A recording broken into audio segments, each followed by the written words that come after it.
السلام علیکم۔ اللہ کے رسول صلی اللہ علیہ وسلم، اللہ تعالیٰ نے انسانوں کو اپنی باتیں سمجھانے کے لیے اس دنیا میں بہت سے نبی بھیجے۔ سب سے پہلے نبی حضرت آدم علیہ السلام ہیں۔ سب سے آخر میں اللہ تعالیٰ نے حضرت محمد صلی اللہ علیہ وسلم کو دنیا میں اپنا رسول بنا کر بھیجا۔ آپ صلی اللہ علیہ وسلم اللہ تعالیٰ کے آخری نبی ہیں۔ آپ صلی اللہ علیہ وسلم کے بعد قیامت تک کوئی اور نبی نہیں آئے گا۔ حضرت محمد صلی اللہ علیہ وسلم کے والد کا نام عبداللہ ہے اور آپ صلی اللہ علیہ وسلم کے دادا کا نام حضرت عبد المطلب ہے۔ آپ صلی اللہ علیہ وسلم کی والدہ کا نام بی بی آمنہ ہے۔ اللہ تعالیٰ نے اپنی آخری کتاب قرآن مجید میں ہمارے پیارے نبی حضرت محمد صلی اللہ علیہ وسلم پر نازل فرمائی۔ حضرت محمد صلی اللہ علیہ وسلم پیر کے دن 12 ربیع الاول کو پیدا ہوئے۔ محمد صلی اللہ علیہ وسلم مکہ میں پیدا ہوئے۔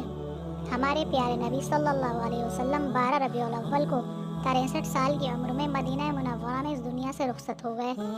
پیارے بچوں، جب ہمارے پیارے نبی حضرت محمد صلی اللہ علیہ وسلم کا مبارک نام لیا جائے تو ہمیشہ صلی اللہ علیہ وسلم کہنا چاہیے، جس کا مطلب ہے اللہ تعالیٰ آپ پر رحمتیں اور سلامتی نازل فرمائے۔ کیا آپ جانتے ہیں اللہ تعالیٰ نے انسانوں کو سیدھا راستہ دکھانے کے لیے 1,24,000 پیغمبر بھیجے۔